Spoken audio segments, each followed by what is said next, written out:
न्याय यात्रा लेकर आज किशनगंज पहुंचे। किशनगंज बिहार के सीमांचल क्षेत्र में आता है।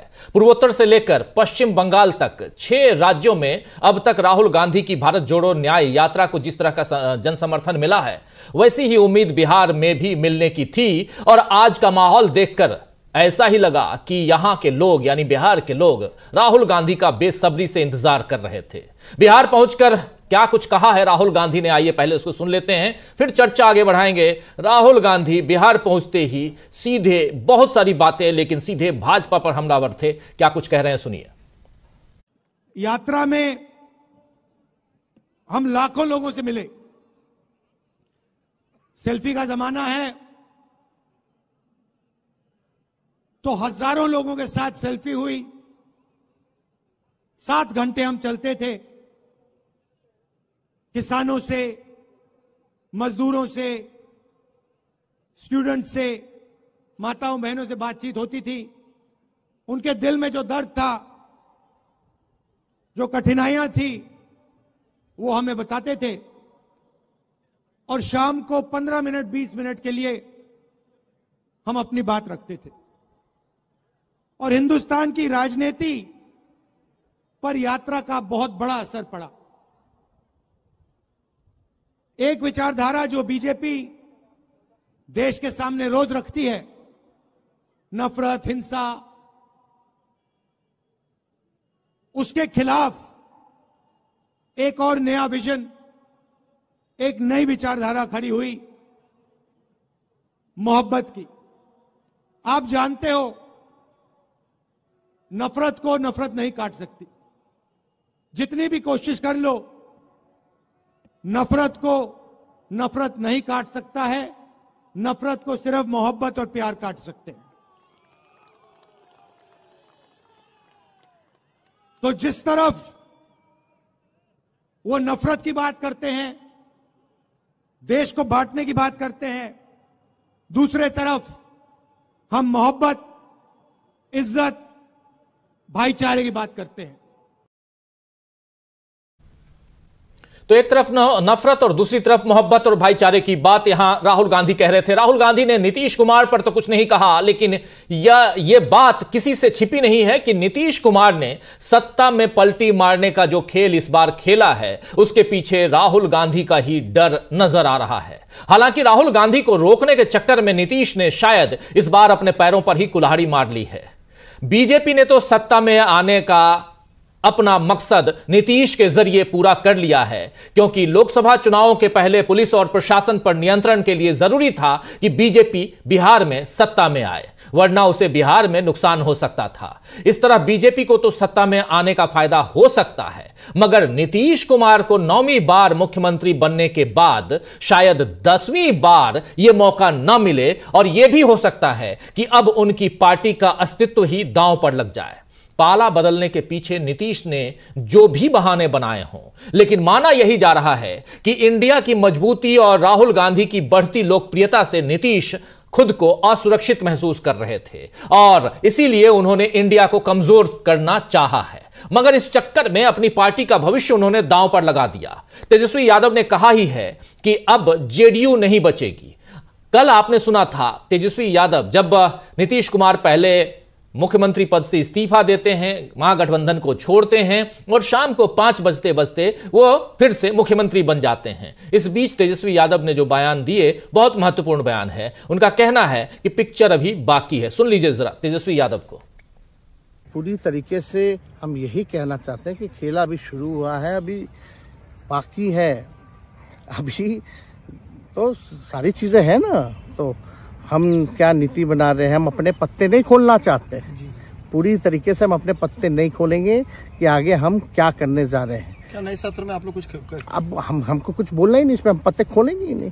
तो हम तो पूरी तरीके से इतना ही कहना चाहते हैं कि हम जो कहते हैं वो करके दिखाएंगे। पिछले 30 जनवरी कबूल है, लेकिन अब क्या क्या नहीं बोला था, छोड़िए ना। तो देख रहे थे, आप सुन रहे थे तेजस्वी यादव को। तेजस्वी यादव ठेठ लालू यादव के अंदाज में, अपने पिता के अंदाज में अब बयान देने लगे हैं। बिहार में बीजेपी के रथ को रोकने की हिम्मत लालू यादव ने ही दिखाई थी, आपको याद होगा। और अभी उम्र के 8वें दशक में भी लालू जी बीजेपी को चुनौती दे रहे हैं, इसीलिए बीजेपी सरकार में उन पर ईडी का जोर आजमाया जा रहा है। आज ही लालू यादव की पेशी थी, जिसके बारे में कहा जा रहा है कि बीजेपी ऑपरेशन लोटस के बाद अब ऑपरेशन ईडी चला रही है। इधर झारखंड के सीएम हेमंत सोरेन के ऊपर भी ईडी की तलवार लटका दी गई है। झारखंड की भी सत्ता से बीजेपी को कांग्रेस और झारखंड मुक्ति मोर्चा के गठबंधन ने बाहर कर दिया था, आपको याद होगा। और लिहाजा बीजेपी अब जांच एजेंसियों को औजार बनाकर अपने विरोधियों से लड़ने उतरी है। ये सारे चुनावी हथकंडे अब जनता को भी समझ आ रहे हैं और चुनाव का वक्त आएगा तो जनता अपने तरीके से जवाब दे सकती है। लेकिन उससे पहले इंडिया गठबंधन के दल अपनी एकजुटता दिखा रहे हैं। नीतीश प्रकरण के बाद अखिलेश यादव, अरविंद केजरीवाल, शरद पवार, संजय राउत, इन तमाम नेताओं के बयान बता रहे हैं कि उन्हें बीजेपी के इस खेल का अंदाजा था। आश्चर्य इसी बात का है कि क्या नीतीश इस बात को नहीं समझ पाए कि बीजेपी धीरे धीरे करके अपने सहयोगियों को खत्म कर देती है। पंजाब में अकाली दल को आप देख लीजिए, महाराष्ट्र में शिवसेना इसके बड़े उदाहरण हैं, और ये उधर गोवा चले जाइए आप, जितने भी छोटे दलों के साथ बीजेपी ने पैक्ट करके, गठबंधन करके पहले चुनाव जीतकर सत्ता की दहलीज तक पहुंचकर अपनी रोटियां सेकने की कोशिश की या रोटियां सेकी, बीजेपी ने उन दलों को बीजेपी छोटा करती गई। और उसमें ये तमाम दल उदाहरण के रूप में आपके सामने पेश कर रहा हूं। क्या नीतीश कुमार इस बात को नहीं समझ रहे हैं? क्या नीतीश कुमार की पार्टी जेडीयू खत्म होने की कगार पर नहीं है? खैर, नीतीश कुमार तो थोड़े समय की सत्ता के लिए अपना बड़ा नुकसान कर बैठे हैं दोस्तों। और इधर कांग्रेस अध्यक्ष मल्लिकार्जुन खड़गे ने भी आज ओडिशा की राजधानी भुवनेश्वर में अपने कार्यकर्ताओं को देश को होने वाले भावी नुकसान से आगाह करा दिया है। खड़गे ने बता दिया है कि यह आखिरी मौका है जब लोकतांत्रिक तरीके से चुनाव होंगे। इसके बाद शायद रूस की तर्ज पर अपने देश में चुनाव हो, जैसा पुतिन वहां करवाते हैं। आइए सुन लेते हैं चुनाव के बारे में क्या कुछ कह रहे हैं अपने कार्यकर्ताओं को संबोधित करते हुए कांग्रेस के प्रेसिडेंट मल्लिकार्जुन खड़गे। सुनिए। आपको और एक बात कहता हूं, ये आखिरी चुनाव है। मोदी अगर फिर से आए तो नई चुनाव होंगे, नहीं करने देगा और डिक्टेटरशिप आएगी। तुम मानो या न मानो, अभी भी देख रहे आप, परसों ही हमारे पास के एक नेता को उधर लेके गए, इंडिया का गठबंधन का। कौन है?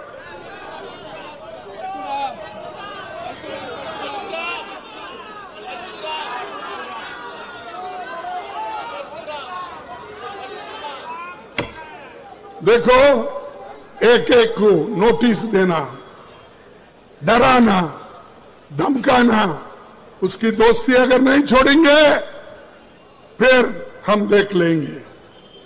डर के कोई दोस्ती छोड़ रहा है, कोई पार्टी छोड़ रहा है, कोई गठबंधन छोड़ रहा है। अरे इतने डरपोक लोग अगर रहे तो क्या यह मुल्क बचेगा? क्या यह संविधान बचेगा? क्या यह डेमोक्रेसी बचेगी? इसीलिए आखिरी चांस है आपको वोट देने का। इसके बाद कोई वोट नहीं देगा, क्योंकि ये पुतिन, रशियन पुतिन का जो प्रेसिडेंट इलेक्शन होता ना, वैसा ही होते चले जाएंगे। ध्यान में आ रहा है आपको? इसके बाद नो चुनाव, उन्हें अपनी ताकत के ऊपर वो चलाएंगे, चुन के आएंगे, 200 लाएंगे, 300 लाएंगे, 400 लाएंगे, 500 लाएंगे। अगर हमारी सब 543 है तो उसको बढ़ा के फिर 600 भी बना देंगे।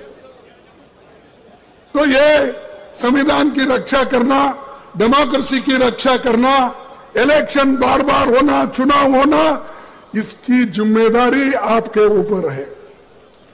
आप अगर चाहते हो तो डेमोक्रेसी बच सकती है। अगर आप नहीं चाहते हो, गुलाम रहना चाहते हो, तो फिर आपकी मर्जी। तो ये बहुत ही इंपॉर्टेंट बयान है मल्लिकार्जुन खड़गे का। अगर आप गौर फरमाकर सुन रहे होंगे इस बयान को तो आपको समझ में आ गया होगा कि किस तरफ इशारा कर रहे हैं मल्लिकार्जुन खड़गे। देश के सियासी हालात और उसके अलावा जो कुछ हुआ है और नीतीश कुमार का नाम लिए बिना जो बातें यहां कह रहे थे, बहुत ही महत्वपूर्ण बात कर रहे थे यहां मल्लिकार्जुन खड़गे। राहुल की भारत जोड़ो न्याय यात्रा और बिहार की सियासी हलचल के बीच मल्लिकार्जुन खड़गे ने न केवल कांग्रेस के लोगों को बल्कि पूरे देश की जनता के लिए एक बड़ा संदेश दे दिया है।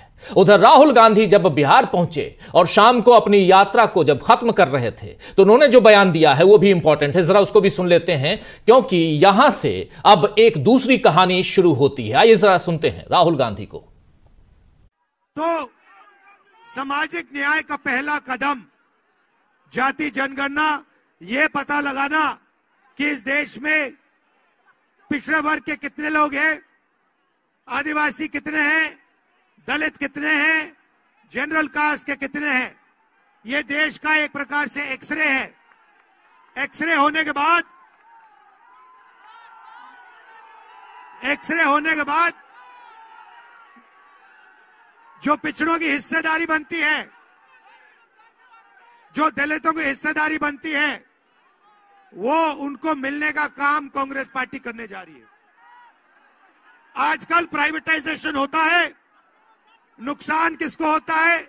ओबीसी वर्ग को होता है सबसे ज्यादा, गरीब लोगों को होता है, पिछड़ों को होता है, दलितों को, आदिवासियों को, गरीब जनरल कास्ट के लोगों को होता है। मोदी जी अदानी जी की सरकार चलाते हैं, पूरा फायदा 2-3 बड़े अरबपतियों को मिलता है। हम चाहते हैं कि जो हाथ से काम करता है, जो छोटी दुकान चलाता है, उसके लिए भी बैंक के दरवाजे खुले, देश उसकी भी मदद करने का काम करे। तो राहुल गांधी यहां मुद्दों की बात कर रहे हैं, उन मुद्दों की बात कर रहे हैं जो जनता को छूती हैं।